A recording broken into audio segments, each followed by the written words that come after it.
Let's do it. Hi, everyone. Thanks for being with us today. We're live on Zoom and allegedly streaming to YouTube. We had a little problem getting the event link to stream for us, so we are at a new location, and we will address that in the YouTube studio here when we get done. In just a minute, I'll introduce our guest, Dr. Ron Millar. Before we begin, I want to remind you that you can join us on Zoom for these events if you're watching it later on YouTube. To get that login info, go to our meetup group at meetup.com/CFL Freethought. Join us there and look for more events to be announced soon.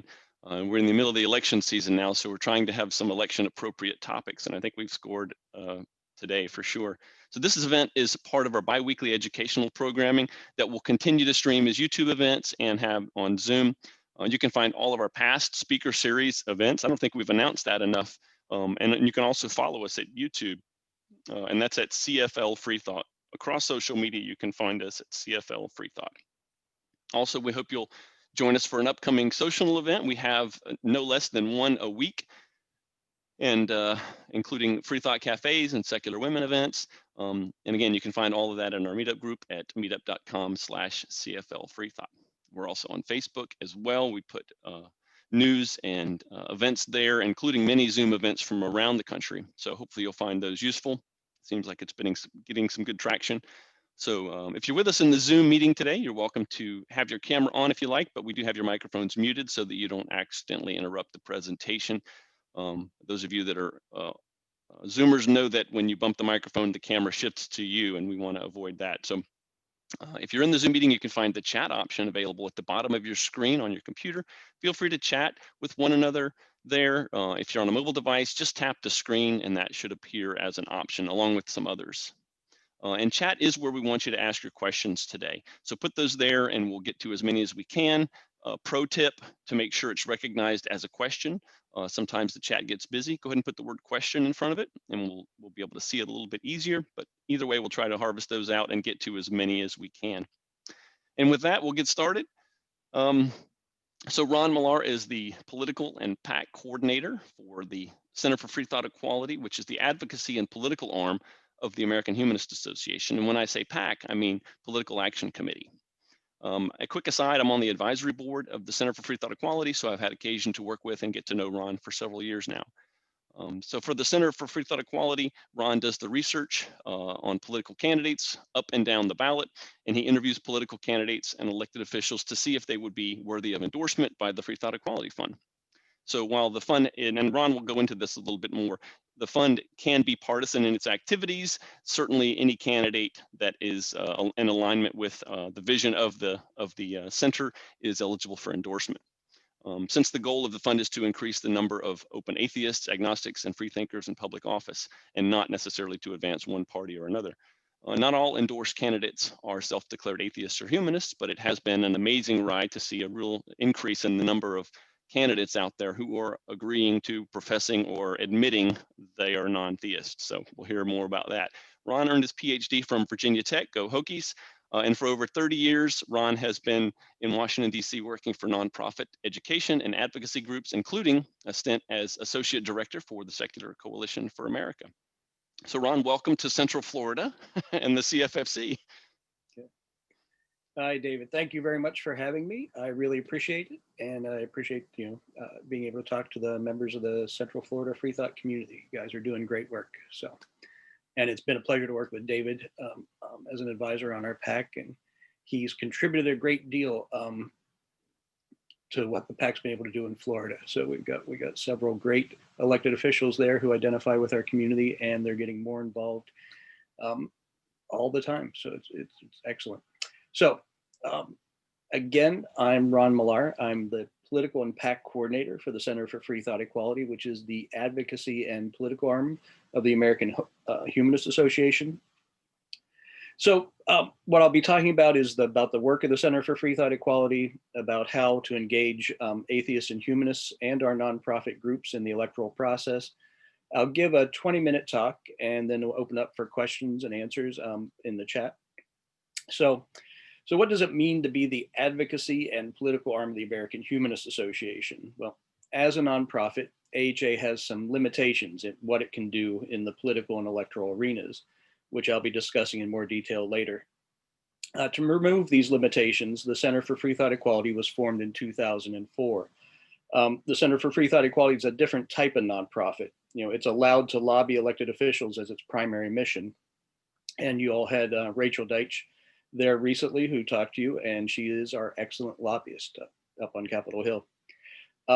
The Center for Freethought Equality, unlike other nonprofits, can also have a membership political action committee. This PAC is the Freethought Equality Fund, and we endorse and provide financial support to political candidates. So as a membership PAC, only members of the Center for Freethought Equality can be informed about the activities of the PAC. It's a federal PAC, and it was formed in 2013. So membership in the Center for Freethought Equality is free, so I urge you to join so you can be kept up to date with all our activities. In the chat, I posted links to the various things that I'll be referencing today, so please use that to pull up that information.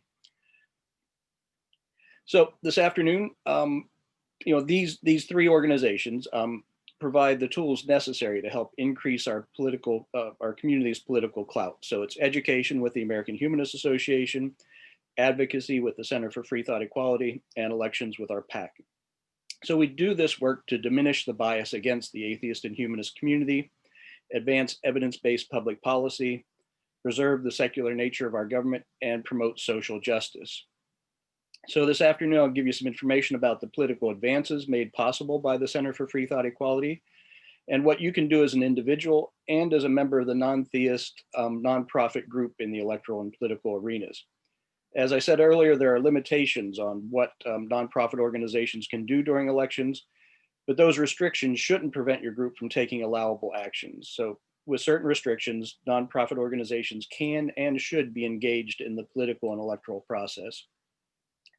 The key restriction is that nonprofits cannot make or even appear to make endorsements of candidates for elected office. So tonight we'll not be talking about individual candidates or even really political parties. So please refrain from doing so even in the chat and during the question and answer too. Now, you might not be very familiar with the Center for Freethought Equality, even though Rachel did a great presentation earlier, but you might know about some of our accomplishments. We've had 4 major successes on my side that I'll briefly describe to you this afternoon.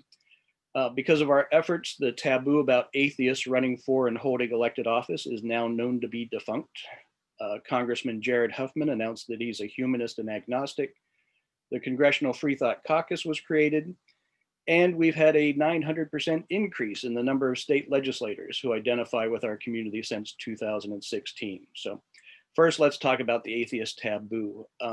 Gallup, way back in 1958, asked the question, would you vote for a well-qualified atheist candidate? And a resounding 18% came back saying yes. And this was a well-qualified candidate for president who identified as atheist.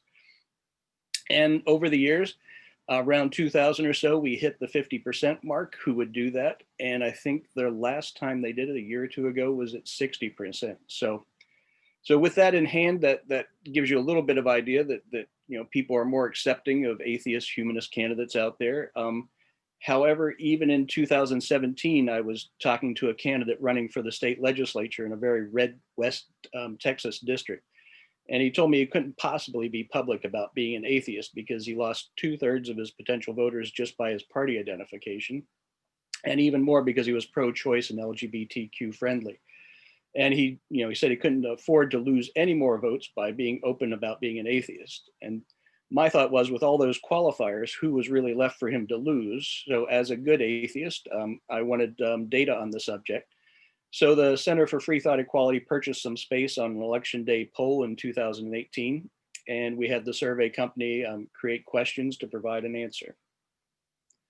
The results found that voters who favored Democratic candidates and were pro-choice and pro-marriage equality would overwhelmingly vote for an atheist candidate. 72% said that being an atheist would make no difference in their vote, and then an additional 10% that they said they would be more likely to vote for the atheist candidate. So the numbers were even more favorable if you identified as agnostic or non-religious rather than atheist. There's still a pool of voters out there who said that they would be less likely to vote for the non-theist candidate, so the bias still exists in our community. So we still have a lot of work to do to get rid of that, but the taboo is gone. And actually, it even tracked to the Republican Party. People really do put more emphasis. They're more concerned about policy positions, and I think we were at even a majority within the Republican Party. So again, well, the taboo is gone. We still have a lingering bias we need to get rid of, and one way to do that is have more elected officials who people trust and appreciate identifying with our community. So case in point that the taboo is gone, we were instrumental in having Congressman Jared Huffman announce that he's a humanist and agnostic. He's the only public non-theist member of Congress.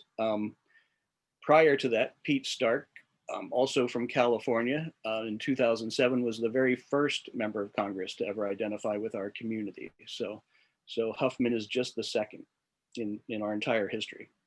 So Huffman's announcement came about because in 2017, he returned a candidate questionnaire to our PAC with an intriguing response to how he identified with regard to religion. This was followed up with an email exchange to introduce ourselves and explore the topic. And the email messages culminated in a dinner invitation with Congressman Huffman, Roy Speckart, who's the executive director of AHA, and myself. So at dinner, we discussed the goals of our movement and the need for elected officials to publicly identify with our community.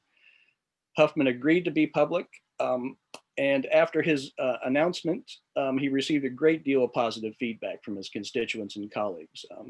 He represents California's 2nd district, which is just north of the Golden Gate Bridge and goes all the way up the coast to the Oregon border. So it's a beautiful district, and he hasn't had any pushback from his constituents about making the announcement. In fact, he received such positive feedback from his colleagues that he decided to form a caucus in Congress. This was one of the ideas we discussed at our earlier dinner together. Huffman arranged an organizing meeting at his townhouse, and Roy and I met with several members of Congress to discuss forming a caucus. We had another meeting, which was held at the American Humanist Association headquarters, where we put together the necessary paperwork, and the Congressional Freethought Caucus was born. Now, the caucus is a membership group in Congress, and its goals are to foster science and evidence-based public policy, and it also provides a forum for members of Congress to learn about the atheist and humanist movement. I believe the caucus is up to 12 or 13 members now, so it keeps on growing. And it really is important that we have this visibility up on Capitol Hill. Our last major accomplishment is that we've identified over 50 state legislators who are member of the atheist and humanist community and are willing to be public about it. This is up from just 5 prior to the 2016 election, so we frequently tout the 900% increase. But the sad news is we need another 1,500 or so to reach parity with our population, so we've got quite a bit of work to do. So that's what the Center of Freethought Equality has accomplished, and I urge you to join. Membership is free, and as a member, you'll learn about what our PAC is doing for the 2020 elections and beyond. So let's explore what you can do as an individual, in addition to joining the Center for Freethought Equality, to advance the interests of our community in the electoral arena. First, you have to participate by voting, not just in presidential elections, but in every election. You need to cast informed votes by researching candidates, not just at the top of the ticket, but for every contest on the ballot.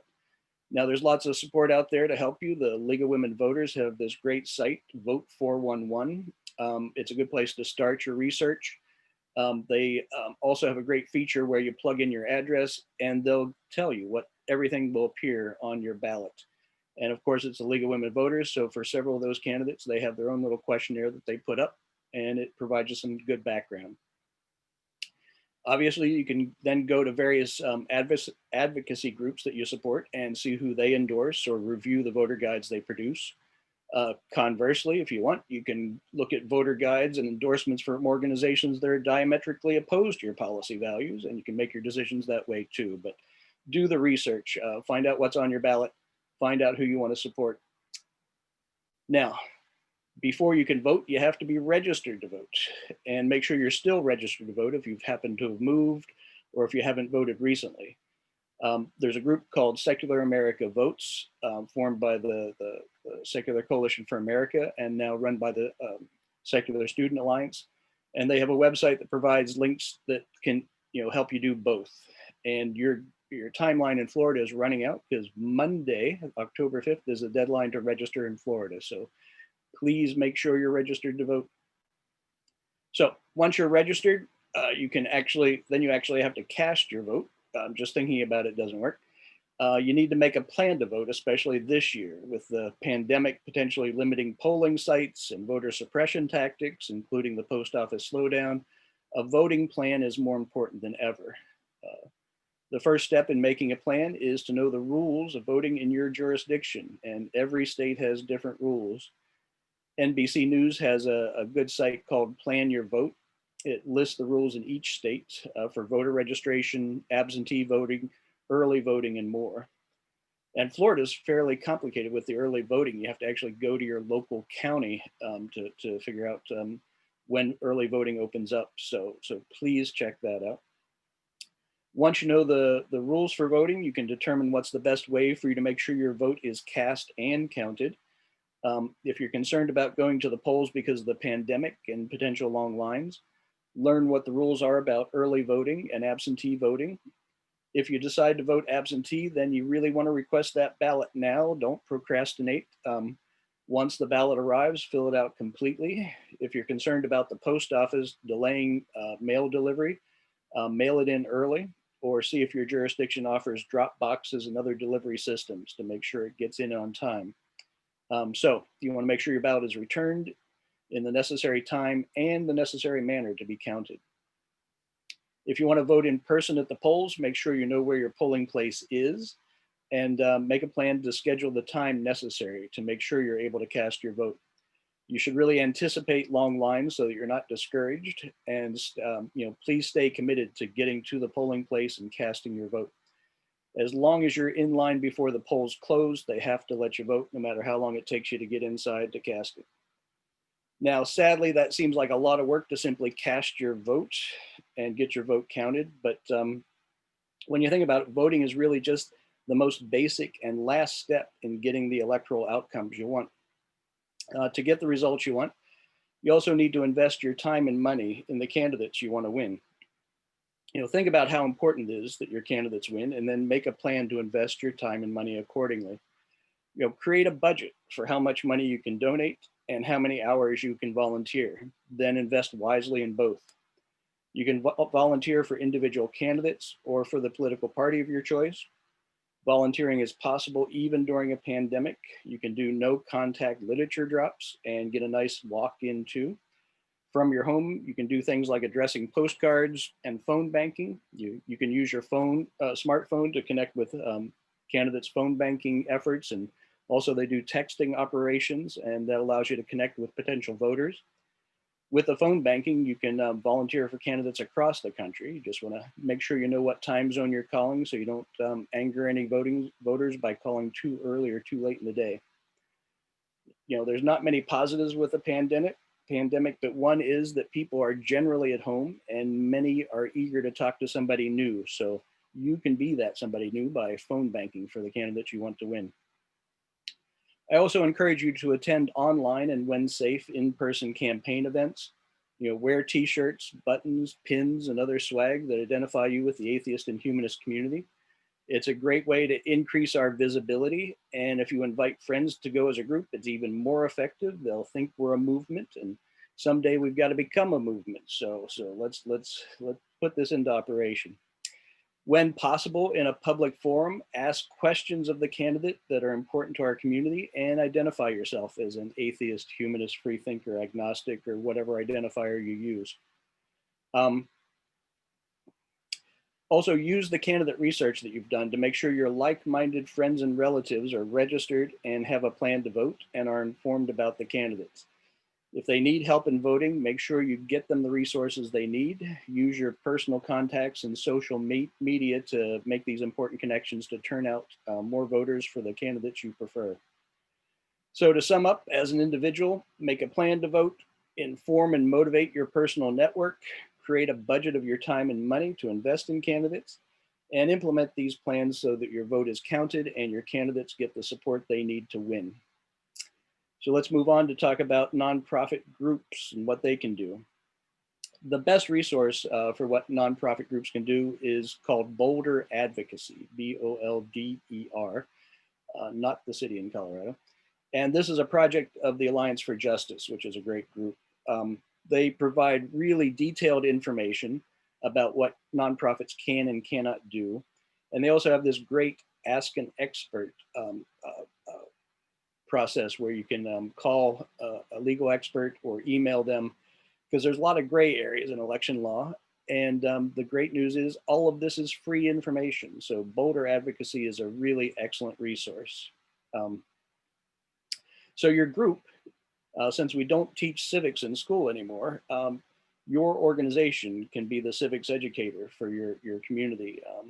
You can provide information on voting to make sure that your members are engaged citizens. For this election, we really have to work hard to make sure that our community turns out in numbers higher than ever before. And the great news is your group has the names and contact information to make this happen. So please reach out to your members and make sure they get to the polls this year. And you guys do have an excellent website, a voting tab with the information that people need. So you guys are well ahead of the game on what you can do. And you even have a little voter guide for several campaigns or races. So that's excellent. You guys are ahead of the game from most atheist and humanist groups. So I really appreciate the work you do. So nonprofit organizations can also conduct nonpartisan voter registration and get out the vote drives. Again, Secular America Votes is a great resource for this. Your group can send information early on in the campaign. You can send information packets to all the candidates about the issues that are important to your organization. This helps build the visibility of our community and promotes the issues that are important to us. CFFC, has, like I said before, created candidate questionnaires and prepared voter guides for targeted races. This is great, and I hope you can expand this effort in future elections. For questionnaires and voter guides, there are many rules you have to follow to make sure you're doing them correctly. You have to reach out to all the candidates in the race. You don't ask candidates to pledge their support for an issue. You don't grade their responses. And you got to publish all their responses impartially and make them available to the general public. So again, use Boulder Advocacies to make sure that you're doing everything correctly. Your group could also create legislative scorecards for incumbents. Like the questionnaires, these must be done impartially and without coordination with the elected officials, and they should include a broad range of topics. Obviously you don't want to make your first scorecard in an election year. You want to show impartiality, and it should be an ongoing project of your organization. Now, my favorite is, and I hope your group might have already done this or plan to do this, is that your group can sponsor or co-sponsor candidate debates. Again, this has to be done impartially, and all candidates must be invited to participate. So if you're involved with like an interfaith or social alliance, social justice alliances, you'll work with them to co-sponsor candidate debates and make this project a regular part of their programmatic work. Last, your group's civil engagement does not end on election day. After the election, please continue your civic involvement, and I know that you guys do this well. I've seen that you've invited elected officials to talk to your group.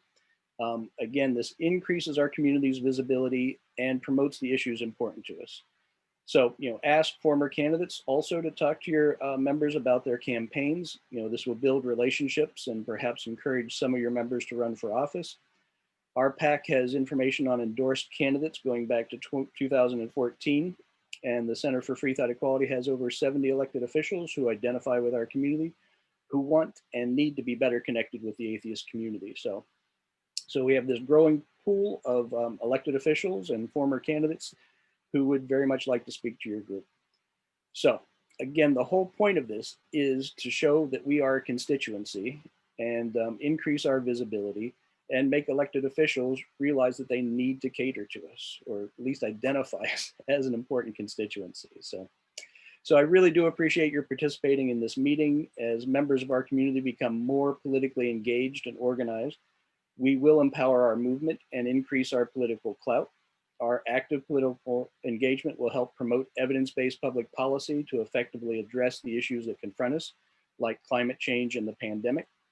Our active engagement will also increase the visibility of the atheist and humanist community and help diminish the lingering bias against us. And our active engagement will help build a society that we're proud to live in.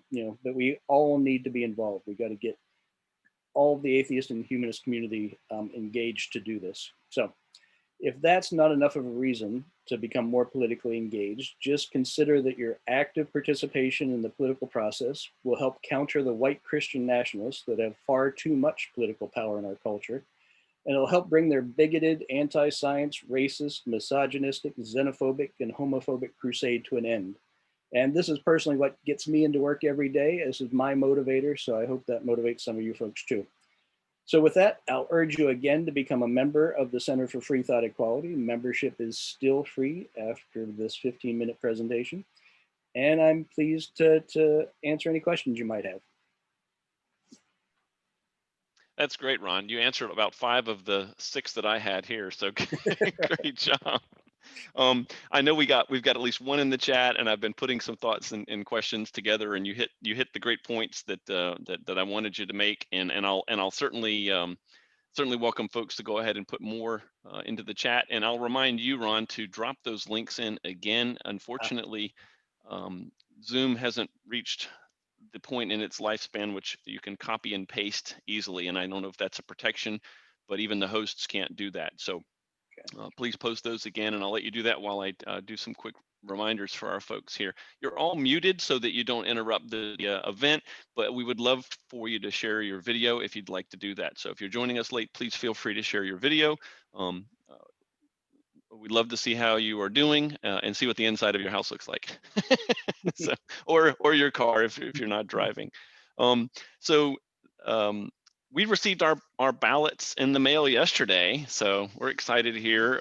Florida, there's certainly a lot to know about voting and elections, and as a poll watcher, I've learned a lot, and as the husband of somebody who's campaigning, I've learned a lot, and it's really been quite enlightening. And you've brought, you have a whole pile of issues that are different from state to state, county to county. And I did want to mention a couple of things that you touched on for Florida specifically. So early voting dates, there are minimum dates, and there are abilities for counties to go beyond those. What we probably should go ahead and do is for what we consider Central Florida, and that is a very soft line around the greater Orlando area. We do have all of the supervisor of elections information on our website, so you can find that early voting information. I'm going to drop that voting page into the chat now for those who want to click on it. You can see a lot of information about planning your vote, and that's a real key, is planning your vote. And Ron talked about every one of those steps. You can get registered by tomorrow. It's not too late. You can get a vote by mail ballot all the way up till almost the end of the month, October 24th in our case. And early voting starts the 19th, but there are, again, differences county to county. Some counties have more dates than others, but all of them have to have a minimum amount of voting. If you want to turn in your ballot and not mail it, you can take it to early voting locations during early voting. But on election day, I think you generally have to take it to the supervisor of elections office. You can't take it to an early voting location because I think that's processed differently with a different machine than the ballot machines that we have in Florida at our precincts. So a lot here to unpack, but I will say the couple of things. Again, we did prepare a voter guide for the first time this year, and I want to talk a little bit more about those. We did have the voter page, and we've been registering voters for a few years now. Fortunately or unfortunately, we haven't had to register a lot of people because we presumed they were already registered, but we did that for several years, and we maybe had a handful. We've also been involved in voter registration events and other places. And so when you talked about our guide and you talked about scorecards, as I was managing the tech here, I lost track a little bit. A scorecard is for people that are in office, and that's different than a voter education guide, which in our case would be an impartial look. Can you remind us about the difference between those two things without doing too much of the detail? Because you did a good job on the detail already. Yeah, no, a scorecard is for the incumbents, and it's what they've actually voted on up in Tallahassee if you're doing statewide or if you're doing local races. And it's just a good way to show your members, where the incumbents stand on the Hmm. issues that are important. And also, it's good to have a broad range of issues when you do a scorecard, not just things that the organization focuses on, because you want to, again, show that you're impartial and it is an educational tool. And then obviously a candidate questionnaire is, you get those out after people file for office, and you get them back and you post up their responses on your website. Again, it has to be impartial. It has to be an educational tool. It's not a partisan tool. So it's just, so folks know where people stand on various issues. Right. And something we learned through the process was that we had to ask a wide variety of questions. And I think we did a pretty good job of that. I think we can go even broader. I think what we'll be accused of doing is getting into issues that aren't really related to atheism and humanism. And that's really what we're bound to do by the process, so that you don't focus so narrowly on an issue as an organization that it is easy for the reader to tell who you want them to vote for. Right. Because Right. that's often the case, for particularly with niche organizations like ours. There are differences across the aisle that are relevant. I just put the link in, and it's a long and ugly link, but you can actually see the questions that were asked of the candidates there, and that is able to be linked at from the voter guide, which is on the voter page or the voting page that I posted there before. So I was thrilled with how this turned out. Again, thanks to Marilyn on our board for pushing this as a priority. We had a 14% return, which I don't know if that's good or bad, but I think we could probably build our relationship with these candidates and incumbents over the years and increase that number without too much difficulty, because even some of our endorsed candidates didn't get the word. And what we could not do was we could not emphasize to one candidate over another, hey, this is something you need to do. While we do have, people we know that are in office, we can't treat them preferentially. So we basically had to send an email to everybody and try to reach them however possible without bearing down on those people that we would like to reply because we know them.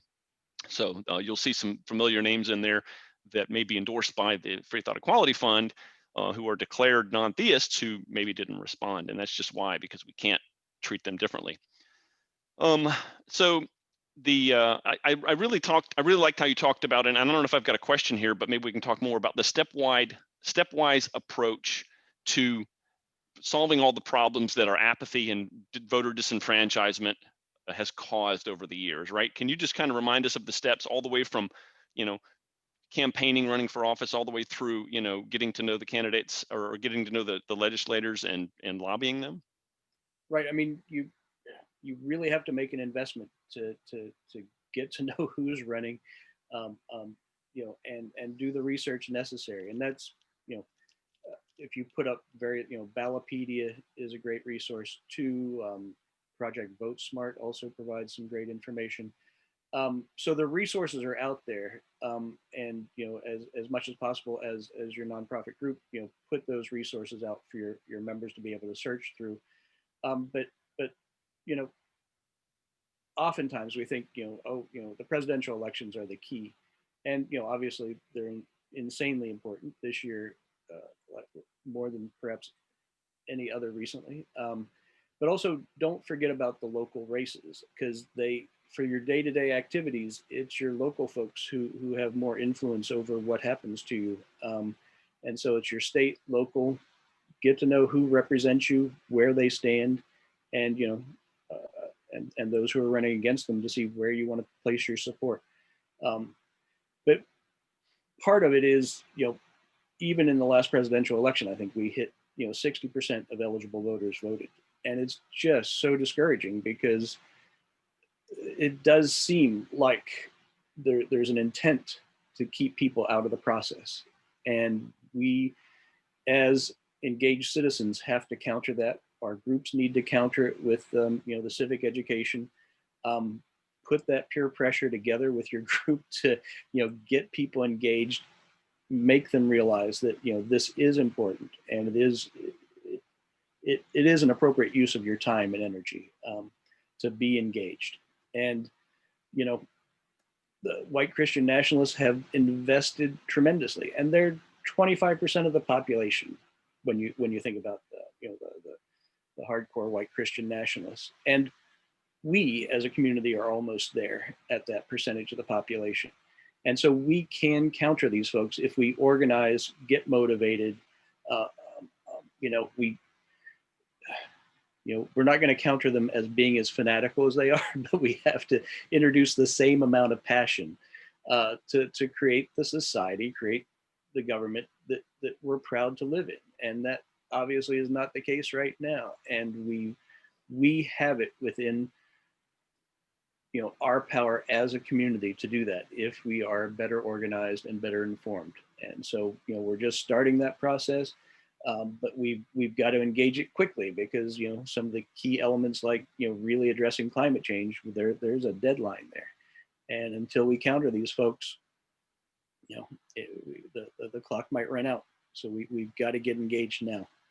Yeah, I think that's real important. And, it reminds me of something we talked about with Rachel 2 weeks ago is, working with other groups. And that relates to Tony's question, which we'll get to in just one second, is there, the issues that are important to us. And by us, I'm putting a big umbrella over the Central Florida Freethought community. While I know all of us don't always stand under the same umbrella on every issue, we do have a lot of issues where we do. And we work with other groups, not well enough, but we work with other groups that are partnered in issues that really boil down to simply the separation between religion and government, right?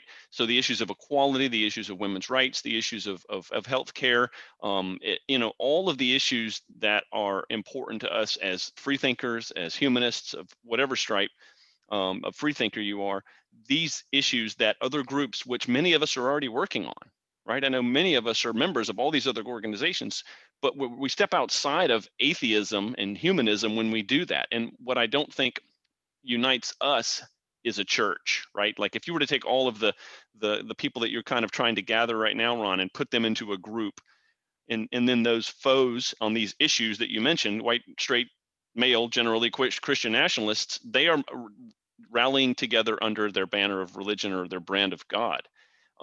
We are outside of that umbrella and under so many different other organizations, and it is really the case that these organizations we work with on social justice issues, and the AHA does it as well, they are fighting religion and government.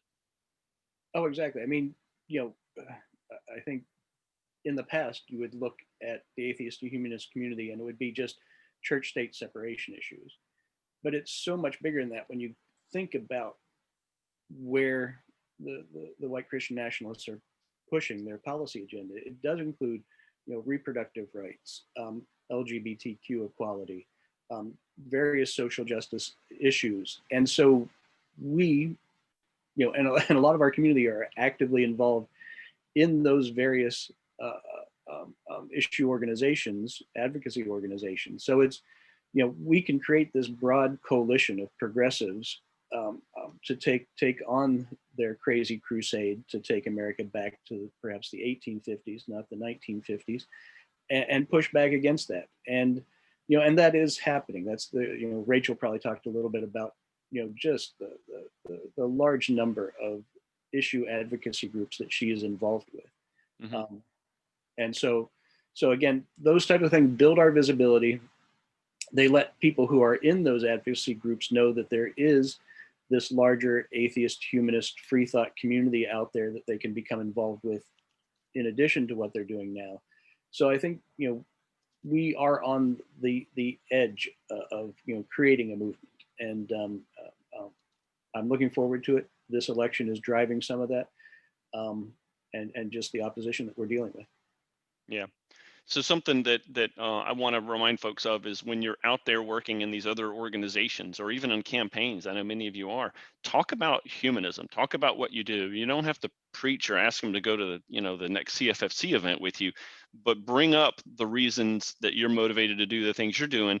And you will find other people out there who just don't even care about religion, that have no concern over it whatsoever, but don't even think of themselves as humanist, atheist, or whatever. They might consider themselves a Christian from their parents, upbringing, whereas they may not even, go that way when you sit down and have a conversation. So bring up who you are in a way that is, I think, going to elicit the commonalities that we have. And something else in that same vein is all the issues are not going to be agreed upon by everybody in this event right now. all the issues of interest to a majority of us aren't going to be an interest to all of us. So if there's an interest that I've mentioned or that Ron's mentioned or that someone else has brought up at our events or any other type events that you don't agree with, that doesn't mean you have to run screaming. It just means that you don't agree with everybody on that, and we can work together on the things that we do agree with. Because the more we run away from anybody who's not exactly like us, the worst job we're going to do as organizers to try and wrangle voices and signatures and voters on these issues. Exactly. You go ahead, Ron. Sorry. It really is about visibility, and that's how we get rid of the bias, by just letting people know, that we are atheists and humanists. And as soon as people meet somebody with the identifier that they're afraid of, all those preconceptions disappear. They just fall away. And so, but it only happens, if somebody identifies. You can, like, I'm wearing the little humanist lapel pin. It could be something small that just is a conversation starter. It doesn't have to be the full T-shirt, but sometimes the full T-shirt is appropriate. So it really starts the conversation quick. It's what your comfort level is. But have those conversations, and especially when you're dealing with elected officials and candidates. Again, make sure they know, where you're coming from, how you identify. Again, it builds the visibility, makes us a constituency that they need to pay attention to. Yeah, it goes back to the main thing I think many people have been talking about in this movement for longer than I've been around is when it's safe to come out, and talk about who you are. You don't have to make an ass of yourself to say, I'm an atheist and here's my question, right? And I think we've seen a lot of good examples of that over the years. So let's go to the first question that Tony had a couple minutes ago, and I think it's a good one that we don't have a good answer to. But let's ask it anyway. Tony asks, what lobbyist resources do we have in Tallahassee from humanist, atheist, or similarly aligned groups that we can call upon to engage with the Florida legislature? Now, I'll let you go first, Ron, because you're the guy, but I can help a little bit with that. Sure. Obviously we don't have a standing lobbyist there, but American Atheists is doing this great project where they're taking on Project Blitz, I think is what it's called. And so Allison has been doing great work with that. We can reach out at the state level.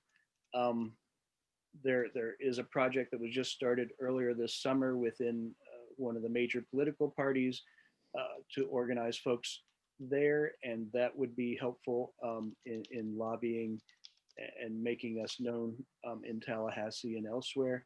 So there are efforts underway.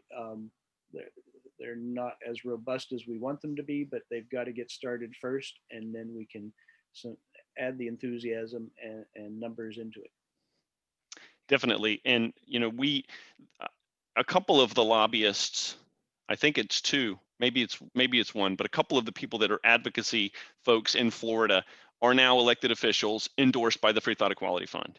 So we have allies in the ranks of lobbyists of organizations that our values align with, right? Whatever those organizations might be, for equality issues, for reproductive choice issues, those people who were lobbyists are now serving, and those are what we consider friends of the CFFC, personally and as an organization. So there are organizations out there that have lobbyists that care about these same issues. When we are there, either in writing or in person, advocating for or against bills in Tallahassee, we see the same organizations: ACLU, Planned Parenthood, humanists and atheists from around the state, Equality Florida, et cetera, et cetera, et cetera. So I did put in the link in the chat, what Ron mentioned, Project Blitz, and the Blitz Watch part of that is the American Atheist primarily driven, keeping an eye on that Project Blitz. We've talked about that before. If you haven't heard of that, take a look at that link. And then go ahead. In talking about elected officials, like I said, we had 5 people prior to the 2016 election at the state level who identified with us. Now we have 50. And for a lot of those folks, I might be the only person they've interacted with from our community. But like organizations like yourself, now they're starting to meet, talk to the various state, local groups. And what has been amazing to me in this iteration of the elections is those people who we've identified before are now being enthusiastic about embracing the identity. I was on a couple meetings, and it was just it was marvelous to see their enthusiasm, recognizing us as a community and them being a part of it. And we just have to build on that. And it happens because you guys invite them to speak during non-election times. It builds the community. David's done great work in the state, getting to know folks. And it's relationships. And so just continue that, because I was not expecting the enthusiasm of certain elected officials, and it was just marvelous to see. And it gives me a great deal of satisfaction. It's like, yes, this can work. This is working. It's doing exactly what we want it to do. Absolutely, and we shouldn't expect it to happen. And for those of you that know Florida, we shouldn't expect it to happen in Polk County as quickly as we should expect it to happen in Orange County. And that's what we're seeing. But we have to start it. We have to make it safe and safer each time it happens for somebody to come out and, like you said, be enthusiastic. And I know exactly who you're talking about. So let's look at another question. And I think, Tony, that wasn't the best answer, but that was the right answer. I wish we had more resources there. I will say this, though. We do have an AHA chapter and American Atheist affiliate in Tallahassee, both, and they are working on being there for us in the legislative session next year as much as possible. Not a paid lobbyist, not a professional lobbyist, but people that can go in there and advocate for us, and hopefully help us find room and board when we all pile in a car and drive up there to testify ourselves. So right. No, it'd be nice if the Capitol was where all of the atheists were, but it's not. But that's okay. I mean, it's great to go to their offices in Tallahassee, just like we hold events up on Capitol Hill. But I got to tell you, in district meetings are so much more powerful than going the rounds, in the Capitol. So having in district meetings across the state, really, again, it's visibility, and as a constituency, you get a dozen people to show up at an office locally, it's huge. So continue that type of work. Yeah, and you'll see a lot of calls to action from various organizations, and we don't initiate those calls to action. We may initiate on an issue, but those calls to actions generally come from national organizations with the resources to put that call to action together. But you'll see that in some cases with us, and sometimes you won't see it because it does relate to lobbying, which we are not that good at, but we can do. So that gets me to another question from Dave. Thanks for this. He said late arrival, but that's okay. You didn't miss it. It wasn't really talked about specifically because it's about an exclusion issue. I was curious about the phrase in the event description. Ron will explore the activities that are allowable. His question is, what activities are not allowable? So let Dave and everybody else know what you mean by that. Sure. Well, the key thing that nonprofits can't do is to endorse or appear to endorse a candidate. Nonprofit organizations can talk about issues all day long. That's completely allowable. That's what you should be doing. There are limitations on how much lobbying you can do. So you have to watch out for that. But yeah, the key thing is just staying away from looking like you are a partisan group that is endorsing a particular candidate or a political party. Right, or opposing as well, and then that's implied. But it also does not mean that you can't say the mayor, the county commissioner, the governor, or the president is doing a horrible job.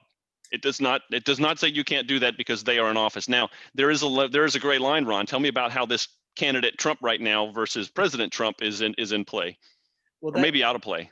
that is the key thing to keep in mind. If your organization talks about issues, it's perfectly okay to say, well, this is what this elected official did on this issue as an elected official. What you got to stay away from is talking about elected officials and what they say as candidates. I mean, that's out of bounds.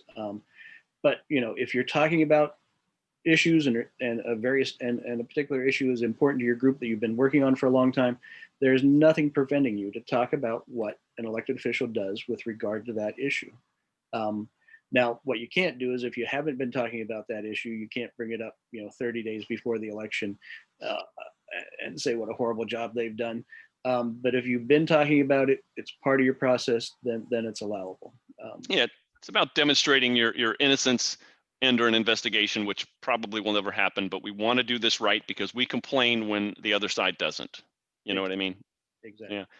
Yeah. Yep, for sure. So another question here with the taboo, and this is from Jeffrey. Thanks for asking. With the taboo of speaking openly about the free thought movement among elected officials diminishing, has the religious right increased their activity? We'll, if you look at the language, we'll probably always be godless communists to various segments. That's diminishing. Part of the sad news, though, is I don't think we, as a movement or as a body, have reached the level where we are on their radar screens yet. So we've got to do a better job to make sure that they start being concerned about us, because right now we are just that, those secular humanists, as Bill Donahue likes to bring up all the time, and other folks. It's just a boogeyman that they've created. So, hopefully we get to the point where they're actually concerned about us as a constituency and really start sending resources to try to knock us down. But we're not there yet. I got to be honest with you. We need to do more work to get to that stage. Yes, we need a lot of rich people to give a lot of money, and we need a lot of apathetic non-theists to become not apathetic. I won't say pathetic because that doesn't work. There's another thing. There's another thing that is important about nonprofits, and there are actually several. But I do want to talk about this because I've had other groups in the state say we can't have a conversation about political issues or even campaigns within our group. So this would be a virtual event right now. If this were a social event, we could most definitely, as individuals, have conversations about candidates for and against. But what I, as one of the leaders of the organization, and others who are in a leadership position of any sort, as a volunteer or paid employee, we don't have any. No one in that position can, on their own behalf, or excuse me, on behalf of the organization, speak for or against. It doesn't mean we can't have a conversation. It doesn't mean we can't do that. I would think that an educational event focused on that topic would be really difficult to pull off. But a social event, everything's fair game as long as we're not advocating as an organization. So that's important. Yeah, being a leader of a nonprofit group doesn't prevent you from being an engaged citizen in the electoral process. You just can't be the voice of the organization when you personally are endorsing a candidate, or candidates, or running for office. I mean, it doesn't, it doesn't prevent you from being fully engaged. You just can't do it on behalf of the organization. Right. So Karen asked a good question that might be a good one to start heading out of the conversation on. I think you've answered it, and I think if I haven't got it right, Karen, then chat back to me. But she says, how do we counter them, the Christian voting bloc, in or how do we counter them in a block fashion? And I think you touched on this, but if you want to remind folks like Karen who maybe needs to hear that again, I think it would be real helpful. Now we just have to build our numbers. We've got, like I said before, you guys have the names and contact information for the people in your state who have shown interest in your organization. Now's the time to use your peer pressure to talk with them, educate them, make sure they get out to vote. You don't have to push candidates, and you shouldn't push candidates, but you can make sure that they're engaged. For our national and state organizations, we got to build our membership. What two things that make elected officials pay attention? It's money and numbers, and we've got to organize our numbers to make that happen. So, join organizations, be active locally, tell people your story, within your organizations and in the community. We just got to make sure that people are aware that, the atheist and humanist community exists. We have organizations that are working on their behalf, and you need to like I said before, use that peer pressure to get people to join you, get them motivated, get them activated, and leading by example. So, and that's what, David, you're doing great work there. Thanks for saying that, Ron. We have a team of folks here who are doing a lot of things. I just have the good fortune of being in front of the group more often than others. I guess talk a little bit more specifically about what you do kind of day to day, if you want to just take a minute and talk about that process of harvesting candidates and then providing endorsements. I see a little bit of that on the email threads that we have together, but maybe touch on that so people can understand. And I just remembered something I was going to say, Ron, so give me one sec. It's not just rich people that have to donate to the cause. It's everybody who can afford to. So I want to clarify that. It would be great if we had the kind of numbers that billionaires and trillionaires could throw at this stuff. But even people who don't have a lot of money but can throw a few dollars a month at local, state, or national organizations are welcome. So Ron, go ahead and talk about the question there if you could. Sure. I came into this organization in early 2016. we were mainly focused on Congress. And so we would send out questionnaires to Congress, but then I opened it up more, and there's a larger pool of people. There's over 7,000 state elected officials. So I started sending out information about our political action committee to all the state candidates that were up in 16 and also again 18 and again in 2020. So huge emails and physical mailings, and it really was educational. And that's how we went from just 5 people identified with us to over 50 today, because just making them aware that there is a political action committee supporting atheist and humanist candidates. And so that was our growth. This year, I think we've endorsed a little under 200 candidates, and a little under 150 are going to be on the general election ballot. Wow. And that's state, local, and federal. And so, and it's, not just them sending back the paperwork, but for all these people, I have a conversation with them and talk to them about our community and the importance of being, open as an atheist and humanist. And so I'm hoping it's making a difference. But we need many more voices out there to talk to these folks once we get them known. And also, I think that I'm sort of a recruiting tool. If you look at who we've endorsed and they're in your area, what a great way to build your membership by inviting these former candidates and elected officials, if they're successful, to be members of your group. So again, it's about building awareness, building our visibility to show that it's, the bias shouldn't be there. And then, getting our elected officials and constituencies organized to increase our political clout. Just thought of a great question to add to our questionnaire, and it's developing thought, so it may need to be worked out, but there's no reason we can't ask a private question that says, would you like to be added to our email list?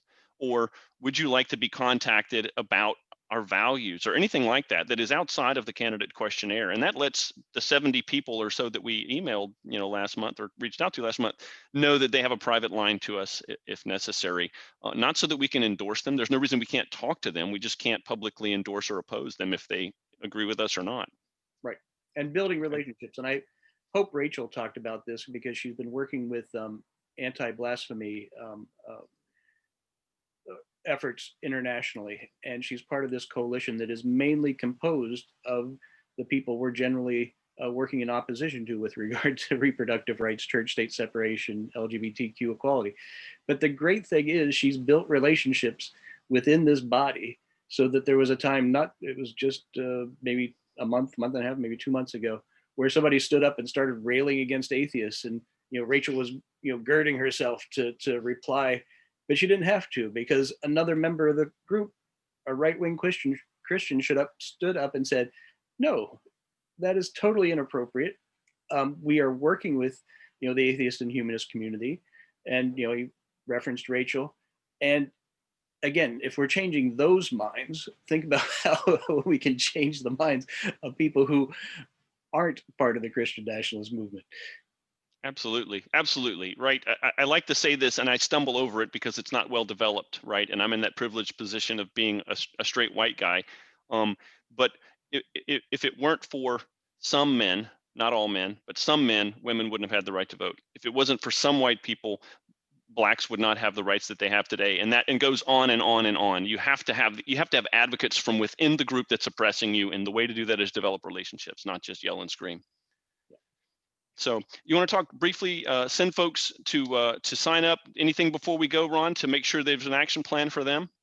Sure. Well, like I said, tomorrow's the deadline, so make sure you are registered to vote. And if something has happened, you still have time to register, but it has to happen tomorrow in Florida. So make sure you're registered. Again, please research the entire range of candidates that are going to be on your ballot. Go to Vote 411 to see what's going to be on your ballot. Research those candidates. Use your individual relationships to reach out. Share that information with your network, social network and individual network. Because the only way you want to get the result where the candidates you prefer are elected. And so you got to put the energy, money, time to do that. And it's well worth the investment. That's right. That's right. Ron, thanks so much for being here. It's a pleasure talking to you and diving deep into these things. And I appreciate the insight that you bring from DC. And I hope we can do more to make that active on the ground in Tallahassee. And I appreciate everybody's interest in doing that. And I encourage you to stay engaged and involved, even if it's not with us. Find groups that are involved and get in the loop there and talk about who you are and why you're there. And you will grow the movement for good, not just so we can put more butts in seats. Right? We want to have good results of our movement growth, not just butts in seats or dollars in the door, although those do help as well. So thanks, Ron. We'll talk soon. Okay. All right. Thank you very much for having me. So before we go, just a quick reminder, we're continuing our meetup events, including Freethought Cafes and secular women's events as Zoom meetings. And we just added a new one last month in Claremont, although it's not really in Claremont. We're calling it Claremont. So we've got more than one a week right now, plus the secular women events. And we look forward to getting back together with everybody very soon. But of course, it's not yet safe to do that for many of our members, and we don't want to be part of the problem. We want to be part of the solution here. So find out more about how you can join us at meetup.com/CFL Freethought. And until next time, I want you to ask yourself, what is your plan to vote? Go to the website, cflfreethought.org/voting, make a plan to vote. And if you have any questions, you can reach out and contact us. We can do everything from registration all the way through the process. So don't be ignorant of anything in this voting season. For the next 4 weeks, it's your responsibility to make your voice heard. So have a great rest of the weekend, and we'll see you next time.